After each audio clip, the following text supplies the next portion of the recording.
مولانا محمد بارک وسلم صلاۃ والسلام علیک یا رسول اللہ۔ محترم سامعین،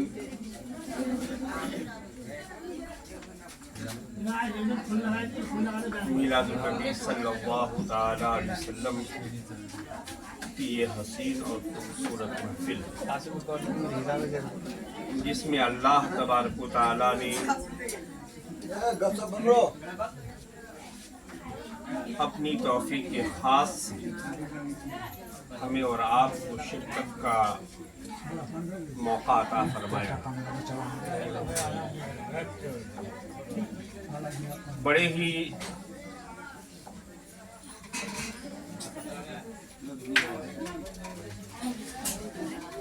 خوش قسمت ہیں وہ صاحب خانہ جنہوں نے اپنے گھر میں اللہ کے حبیب صلی اللہ تعالی علیہ وسلم اور ان کے محبوبین کے ذکر کی محفل سجائی۔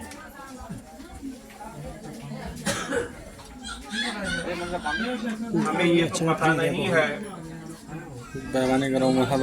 کہ آج کی محفل پاک کا عنوان کیا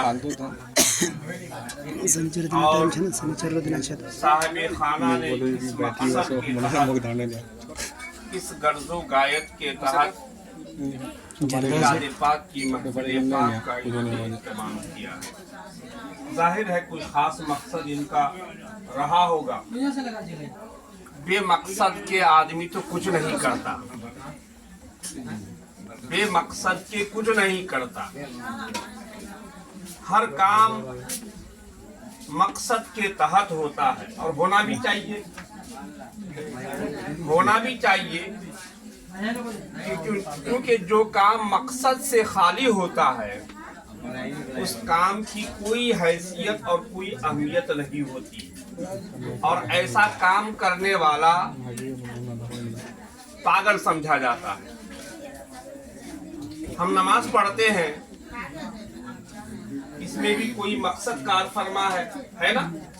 بے مقصد کے نماز پڑھتے ہیں؟ نہیں، مقصد ہے۔ کیا مقصد ہے؟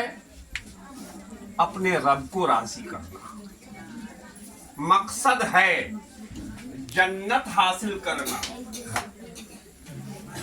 ہم اپنے بچے کو پڑھاتے ہیں، اس کے پیچھے بھی کوئی مقصد کار فرما ہے۔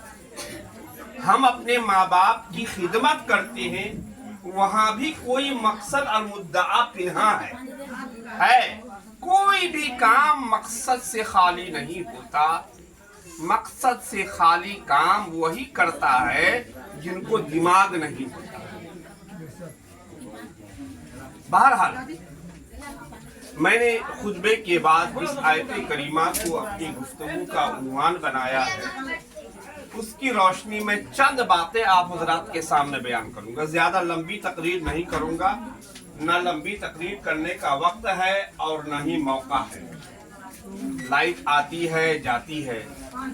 اب پھر ایک بات، خاص بات جو میں آپ کے درمیان رکھنا چاہتا ہوں وہ یہ ہے کہ علماء فرماتے ہیں کہ ایسی پاکیزہ محفل کے انعقاد کا بھی ایک مقصد ہوتا ہے۔ گھر والا کا جو مقصد ہے یا تو مرحومین کی ایصال ثواب کرنا، یا خدا کی جانب سے انہیں کوئی انعام حاصل ہوا ہو تو اس کے بدلے خدا کی بارگاہ میں شکر گزاری پیش کرنا، ان کا چاہے جو بھی مقصد ہو۔ لیکن ہر نیک مجلس کا جو ایک مقصد الگ سے ہوتا ہے وہ یہ ہوتا ہے قوم کی اصلاح۔ ہر نیک مجلس کا مقصد قوم کی اصلاح کرنا ہوتا ہے۔ ہم تقریر کرتے ہیں، علماء بیان کرتے ہیں، وعظ کرتے ہیں، مقصد کیا ہے؟ قوم کی اصلاح کرنا۔ اور نعت خواں حضرات نعت پڑھتے ہیں، منقبت پیش کرتے ہیں، ان کا مقصد کیا ہوتا ہے؟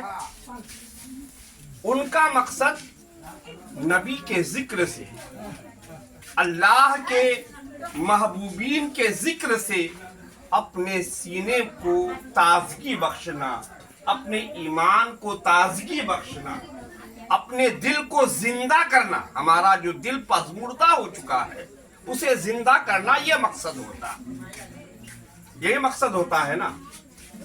مگر بڑے افسوس کی بات ہے کہ آج ہمارا ماحول، ہمارا معاشرہ اور بالخصوص ہمارے نوجوان بھائیوں کا جو مقصد ہوتا ہے وہ یہ ہوتا ہے کہ لذت آنا، مزہ آنا. نعت کا نعت پڑھ رہا ہے، اسے مزہ آ رہا ہے، مزہ آ رہا ہے. بڑے افسوس کی بات ہے، آپ نعت نبی سنتے ہو مزہ کے لیے، آپ تقریر سنتے ہو مزہ کے لیے، آپ قرآن کا ذکر سنتے ہو مزہ کے لیے. مزہ آنا چاہیے. آپ جب یہاں سے میلاد ختم ہونے کے بعد، محفل کا اختتام ہونے کے بعد، جب ہم اور آپ یہاں سے اپنے گھروں کو چلیں گے تو یہاں سے کیا لے کر کے جائیں گے؟ کیا لے کر جائیں؟ بس یہی لے کر کے جائیں گے کہ ہمیں مزہ آیا. اب مزہ بس اسی آنگن تک آیا، آنگن سے باہر نکلنے کے بعد مزہ ختم. مزہ تو ایک کیفیت کا نام ہے نا، مزہ ایک کیفیت کا نام ہے. مقرر نے تقریر کیا، بیان کیا، آپ کو مزہ آ گیا، تقریر سننے میں بڑا اچھا لگا، خطاب سننے میں بڑی لذت آئی، نعتیہ شاعری سننے میں مزہ آ گیا. اور یہ مزہ جو ایک کیفیت ہے وہ اسی محفل تک آپ کی محدود ہو کر نہ گئی، یہاں سے آپ کے ساتھ آپ کے گھر تک نہیں پہنچی، وہ آپ کی قبر تک کیسے پہنچے گی، آخرت تک کیسے پہنچے گی. اور آپ کا یہ مزہ آنا خدا کی بارگاہ میں آپ کی شفاعت کا اور آپ کی نجات کا ضامن کیوں کر بن سکے گا. مسلمانوں، آپ خطاب سنو، تقریر سنو، نعتیہ شاعری سنو، مگر اس نیت سے نہ سنو کہ ہمیں اچھا لگے، یہ نیت نہ ہو کہ ہمیں مزہ آئے. محترم بزرگوں، دوستو، آپ اسے سنو، اس سے سبق حاصل کرو، اسے اپنے دل میں اتارو. ہو سکے اس کے مطابق ہم اور آپ اپنی زندگی کو ڈھالنے کی کوشش کریں. آج ہمارا ماحول، آج ہمارا معاشرہ یہ ہو چکا ہے کہ ہمیں اپنے رب کی پرواہ نہیں ہوتی ہے، ہمیں رب کے رسول کی پرواہ نہیں ہوتی ہے، ہمیں اپنے دوستوں کی پرواہ ہوتی ہے، ہمیں اپنے رشتہ داروں کی پرواہ ہوتی ہے، ہمیں اپنے بڑوں کی پرواہ ہوتی ہے، ہمیں دنیا کی پرواہ ہوتی ہے. آج ہمارا جو من بن چکا ہے، ہمارا جو ذہن بن چکا ہے وہ یہ ہے کہ ہم خدا کو راضی کرنا نہیں چاہتے ہیں، اپنے ہم دوستوں کو راضی کرنا چاہتے ہیں، دنیا داروں کو راضی کرنا چاہتے ہیں، اپنے نیتاؤں کو راضی کرنا چاہتے ہیں، رشتہ داروں کو راضی کرنا چاہتے ہیں. چاہے رشتہ داروں کو راضی کرنے کے چکر میں ہمارا خدا ہم سے ناراض ہو جائے، رسول ہمارے ہم سے ناراض ہو جائے، ہمیں اس کی پرواہ نہیں ہے. محترم بزرگوں، دوستو، معلوم ہے اس کی وجہ کیا ہے؟ اس کی خاص وجہ یہ ہے کہ آج ہمارا سینہ اللہ کے خوف سے بالکل خالی ہو چکا ہے. ہمارے سینے میں اگر خدا کا ڈر ہوتا، خشیت الہی ہوتی تو ہرگز ہم خدا کو ناراض کر کے دنیا داروں کو راضی کرنے کے پیچھے نہیں بھاگتے. آج ہم دنیا والوں کو راضی کرنا چاہتے ہیں. محترم بزرگوں، دوستو، یہاں بہت سارے لوگ محفل میں آئے ہیں. ایمانداری سے بتائیں، اپنے دل پر ہاتھ رکھ کر کے بتائیں، ہم میں سے جو کوئی بھی اپنے اپنے گھروں سے نکلا ہے ان کی نیت گھر سے نکلتے وقت کیا رہی ہوگی؟ کیا ان کی نیت یہ رہی ہوگی کہ ہم میلاد میں اس لیے جا رہے ہیں تاکہ اللہ اور اللہ کے رسول راضی ہو جائیں، یہ نیت رہی ہوگی۔ اگر یہ نیت آپ کی ہے تو ہماری طرف سے بھی آپ حضرات مبارکبادی کے قابل ہیں، بڑے خوش نصیب ہیں، بڑے خوش وقت ہیں۔ لیکن میں گارنٹی کے ساتھ کہہ سکتا ہوں کہ الا ماشاء اللہ جتنے لوگ یہاں حاضر ہیں یا کسی بھی محفل میں حاضر ہوتے ہیں، ان کی نیت یہ نہیں ہوتی ہے کہ ہم میلاد میں اس لیے جا رہے ہیں ہمارا خدا ہمارا رسول ہم سے راضی ہو جائے، بلکہ نیت یہ ہوتی ہے کہ سامنے والے نے دعوت کیا ہے، اگر ہم ان کے ہاں نہیں جاتے ہیں، کل ہو کر ہم بھی اپنے ہاں میلاد کی محفل سجائیں گے، وہ بھی ہمارے ہاں نہیں آئے گا، یہ نیت ہوتی ہے۔ یہی بات آپ کو ان کے میلاد پر جانے پر ابھارتی ہے، یا تو یہ نیت ہوتی ہے کہ فلاں صاحب نے بڑے خوش بختی کے ساتھ دعوت کیا ہے، اگر نہیں جائیں گے وہ ہم سے ناراض ہو جائیں گے، وہ ہم سے خفا ہو جائیں گے۔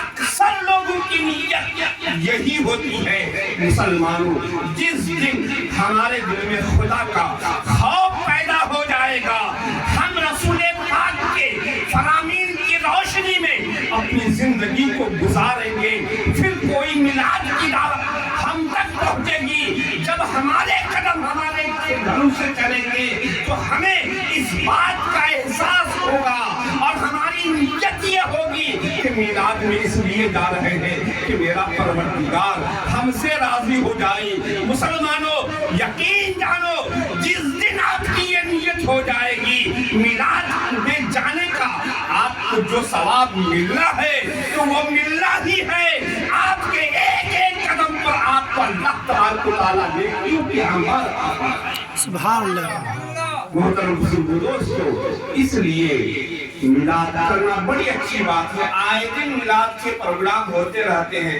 تھوڑے دنوں پہلے ہوئے، ہو سکتا ہے 1 2 دن 4 دن کے بعد پھر آپ کے ہمارے اس گاؤں میں میلاد کا پروگرام ہو جائے۔ تقریر سننا بڑی بات نہیں ہے، نعتیہ شاعری سننا بڑی بات نہیں ہے۔ آج کل ہمارے اور آپ کے پاس تو ٹچ موبائل ہوتے ہیں، موبائل میں یوٹیوب ہوتا ہے، یوٹیوب میں آپ چاہے جس شاعر کی بھی شاعری سننا چاہے وہ آپ کو شاعری مل جاتی ہے، جس خطیب کا بھی خطاب آپ کو سننا ہے آپ اس پر سرچ ماریے، آپ کو ان کا خطاب سننے کو مل جاتا ہے۔ محترم بزرگوں دوستو، ہم صبح بھی خطاب سنتے ہیں، شام بھی سنتے ہیں، آئے دن میلاد میں ہماری حاضری ہوتی ہے، ہم نعتیہ شاعری سے اپنے آپ کو محسوس کرتے ہیں، علماء کے خطاب سے ہم اپنے دلوں کو منور کرتے ہیں۔ لیکن ایمانداری سے بتاؤ، کیا ہماری تقریر کا، کیا علماء کی تقریر کا آپ کے دل پر اثر ہوتا ہے؟ اور میلاد کا اور نیک مجلسوں کا جو خاص مقصد یہ ہوتا ہے کہ قوم کی اصلاح ہو جائے، ہمیں تو نظر نہیں آتا ہے کہ قوم کی اصلاح ہو رہی ہے، بلکہ ہماری قوم کا حال تو یہ ہے کہ آپ انہیں چاہے جتنی بھی تقریریں سناؤ، جتنا بھی خطاب سناؤ، جتنا بھی اللہ اور اس کے رسول کے فرمان ان کے سامنے پیش کر دو، مگر انہیں کرنا وہی ہے جو ان کا دل چاہتا ہوگا، انہیں کرنا وہی ہے جو ان کا من کرتا ہوگا۔ ہم سب خدا اور خدا کے رسول کے پیروکار نہیں، ہم سب اپنے نفس کے پیروکار ہیں، ہم اپنے من کے پیروکار ہیں۔ مسلمانوں، جس دن آپ خدا و رسول کے حکم کو اپنے نفس پر مقدم کر دو گے، یقین جانو اللہ تمہیں دنیا میں بھی سرخروئی عطا فرمائے گا اور آخرت میں بھی سرخروئی عطا فرمائے گا۔ اللہ تبارک و تعالیٰ کی بارگاہ میں دعا ہے، مولا تو اپنے فضل سے ہم سب کو اچھی اور سچی باتیں سیکھنے، سمجھنے اور ان پر عمل کرنے کی توفیق عطا فرمائے، آمین۔ بجائے سید المرسلین صلی اللہ علیہ وسلم کے لیے کھڑے ہو جائیں۔